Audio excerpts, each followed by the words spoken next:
బుద్ధి తక్కువ జింక. ఇది ఒకప్పటి మాట. ఒక అడవిలో ఒక జింక ఉండేది. అది ఒకరోజు ఒక చెట్టు కింద విశ్రాంతి తీసుకుంటూ ఉంటుంది.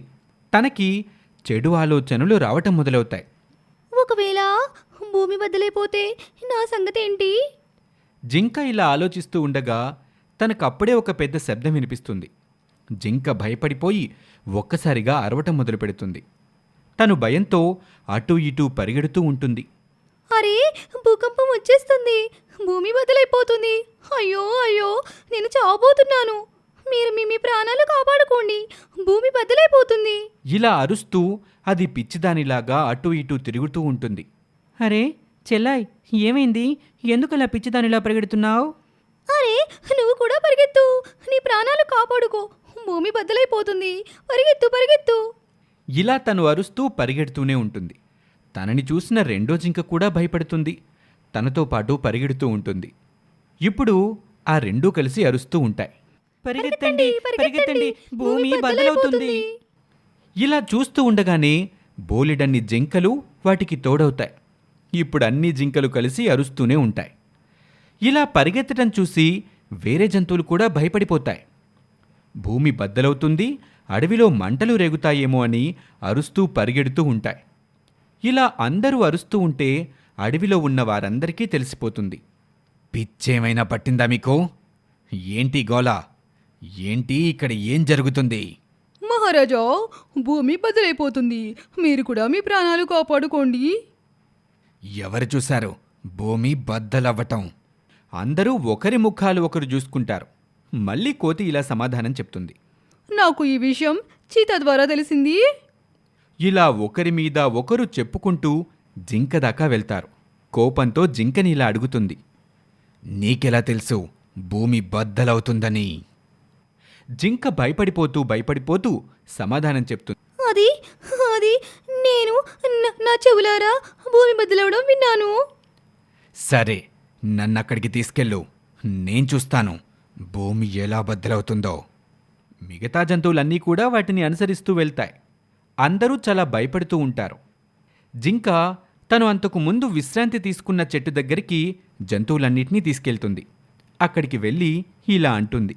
నేను ఇక్కడే విశ్రాంతి తీసుకుంటూ ఉన్నాను, అప్పుడే గట్టిగా భూమి బద్దలైన శబ్దం వినిపించింది. చుట్టూతా వెళ్ళి చూస్తుంది. ఇక అసలు విషయమేంటో మొత్తం అర్థమవుతుంది. తను జంతువులన్నింటినీ సంబోధిస్తూ ఇలా చెప్తుంది. ఈ జింక ఒక తెలివి తక్కువ జింక. పక్కనే ఒక పెద్ద కొబ్బరి చెట్టు ఉంది. గాలి ఎక్కువగా ఉండటం వల్ల ఆ కొబ్బరి చెట్టుపై ఉన్న కొబ్బరికాయ కింద పడింది. దుమ్ము పైకి లేచింది. అలాగే శబ్దం కూడా వచ్చింది. దానికి ఈ తెలివి తక్కువ జింక భూమి బద్దలవుతుందని తను పరిగెత్తడమే కాకుండా మీ అందరితో కూడా పరుగులు తీయించింది. ఈ జింకకు ఎలాగూ తెలివిలేదు. మీ తెలివి ఏమైంది? మీరు ఎదుటివారి మాటల్ని వినే ముందు మీ బుర్ర ఉపయోగించండి. మీరు మీ ఇళ్లకు వెళ్ళండి. ఇంకెప్పుడు ఇలాంటి తెలివి తక్కువ మాటల మీద నమ్మకం పెట్టే ముందు 1కి 10 సార్లు ఆలోచించండి. ఇక జంతువులన్నీ తమ తమ ఇళ్లకు వెళ్ళిపోతాయి. ఈ కథ ద్వారా మనం ఎదుటివారి మాటల్ని గుడ్డిగా నమ్మకండి, మీ బుర్రనే ఉపయోగించండి అనే నీతిని తెలుసుకోవచ్చు. ఈ స్టోరీ మీకు నచ్చితే లైక్ చేయండి, కామెంట్ చేయండి. మాయా ఎద్దు దొంగ. హరిపురం అనే గ్రామంలో రాజ్నాథ్, రామనాథ్ అనే ఇద్దరు అన్నదమ్ములు ఉండేవారు. వారికి తండ్రి ఇచ్చిన ఆస్తి కొంత ఉండేది. వారిద్దరిలో రాజ్నాథ్ పెద్దవాడు, కానీ అతనికి అత్యాశ ఎక్కువ. రామ్నాథ్ చిన్నవాడు, అతను అమాయకుడు. రాజ్నాథ్ తండ్రి ఇచ్చిన ఆస్తిలో ఇల్లు, ఒక ఆవు, ఒక ఎద్దు ఉండేవి. వాటిలో ఇల్లు, ఆవు రాజ్నాథ్ తీసుకుని ఎద్దుని రామ్నాథ్కి ఇచ్చేశాడు. కానీ రామ్నాథ్ అన్నకు ఎదురు చెప్పకుండా అతను ఇచ్చిన ఎద్దును తీసుకుని దాన్ని అడవిలో మేపుతూ ఉంటాడు. అది చూసి ఆ ఊరిలోనే ఒక వ్యక్తి ఇలా అంటాడు. ఏమయ్యా రామ్నాథ్, మీ అన్న నిన్ను మోసం చేసి ఇల్లు పాలిచ్చే ఆవును తీసుకుని నీకు ఎందుకు పనికిరాని ఈ ఎద్దుని ఇచ్చాడు. దీనితో నువ్వు ఏం చేస్తావు? దానికి తిండి దండగా నువ్వు బాగా అమాయకుల్లాగా ఉన్నావే. ఏం చేస్తాం?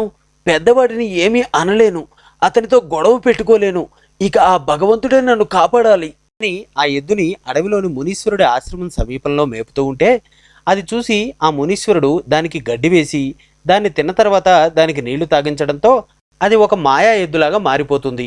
దానికి ఎక్కడా లేని శక్తులు వస్తాయి. ఏదైనా చేయగల శక్తి దానికి వస్తుంది. అది గాల్లో ఎగరగలదు, మాయమవగలదు, ఎంతటి బరువైనా లాగగలదు. ఆ ఎద్దు అలా మారిపోవడంతో దానితో జీవనోపాధి చేసుకోవచ్చని, కొంత డబ్బు సంపాదించవచ్చని రామ్నాథ్ భావిస్తాడు. ఒకరోజు ఊరిలో ఒక ట్రక్ రోడ్డు పక్కన ఉన్న కాలువలోకి వెళ్లడంతో దాన్ని తీయడానికి ఈ ఎద్దు ఉపయోగపడుతుంది. ఆ ట్రక్ను ఎద్దు గట్టిగా లాగి బయటికి తీస్తుంది. అదేవిధంగా అది లంక గ్రామం కావడంతో ఆ ఊరికి వరదలు వచ్చి ఊరిలోని జనం అందరూ ఊరిలోని నదిని దాటడానికి అది ఉపయోగపడుతుంది. అది గాలిలోకి ఎగిరి వారందరినీ సురక్షితంగా అవతల ఒడ్డుకు చేరుస్తుంది. ఆ ఎద్దు చేసే మాయలకు గ్రామ ప్రజలకు ఆశ్చర్యం చెంది రామ్నాథ్ను బాగా మెచ్చుకుంటారు. రామ్నాథ్కు మంచి పేరు రావడం గిట్టని తన అన్న ఒకరోజు రామ్నాథ్ దగ్గరకు వచ్చి ఇలా అంటాడు. ఇది మన తండ్రి సంపాదించిన ఆస్తి. దీని ఉపయోగంలో నాకు కూడా వాటా ఉంది. నువ్వొక్కడివే ఊరిలో మంచి పేరు తెచ్చుకుంటే నేనెందుకు ఊరుకోవాలి? అదేంటి అన్నయ్య అలా అంటావు? తండ్రి ఇచ్చిన ఆస్తిలో నువ్వే కదా ఇల్లు పాలిచ్చే ఆవుని తీసుకుని ఇది నాకు ఇచ్చావు. ఇప్పుడు మళ్ళీ ఇలా మాట్లాడతావేంటి? నువ్వు 4 డబ్బులు సంపాదించేసరికి నాకే ఎదురు చెప్తున్నావు. చూస్తా, నీ పని పడతా అంటూ అక్కడి నుంచి రాజ్నాథ్ వెళ్ళిపోయి ఏమీ ఎరుగునట్లు రాత్రి రామ్నాథ్ ఇంటికి ఎద్దును దొంగిలించడానికి వెళ్తాడు. గోడ దూకి రాజ్నాథ్ ఎద్దును తీసుకుని ఇంటికి తీసుకొచ్చి చెట్టుకి తాడుతో కట్టేస్తాడు. లోపలికి వెళ్తుండగా ఆగు అని ఒక శబ్దం వినపడుతుంది. ఆ స్వరం ఎక్కడి నుంచి వచ్చిందో రాజ్నాథ్కి అర్థం కాదు.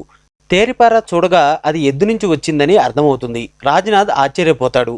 అప్పుడు ఎద్దు ఇలా అంటుంది. ఆగు, ఎక్కడికి వెళ్తున్నావు? రామ్నాథ్ను అమాయకుణ్ణి చేసి తండ్రి ఆస్తిని దొంగిలించావు. ఇప్పుడు నన్ను కూడా నీ ఇంటికి తీసుకువచ్చావు. నీలాంటి వాడిని ఏం చేయాలి? ఏంటి నువ్వు అలా మాట్లాడుతున్నావు? నువ్వు మా తండ్రి సంపాదించిన ఆస్తిలో భాగమే కదా. నువ్వు ఏం సంపాదించినా అది నాకు కూడా చెందాలి. నువ్వు అత్యాశాపరుడివి. ఏమీ ఎరుగుని మీ తమ్ముణ్ణి మోసం చేస్తున్నావు. నీకు తగిన బుద్ధి చెప్పాలి అని ఆ ఎద్దు ఒక్కసారి తాడు తెంపుకుని రాజ్నాథ్ని 4 సార్లు కుమ్మి 4 సార్లు తన్ని అక్కడి నుంచి రామ్నాథ్ ఇంటికి వెళ్ళిపోతుంది. ఈ దెబ్బలతో రాజ్నాథ్కు బాగా బుద్ధి వస్తుంది.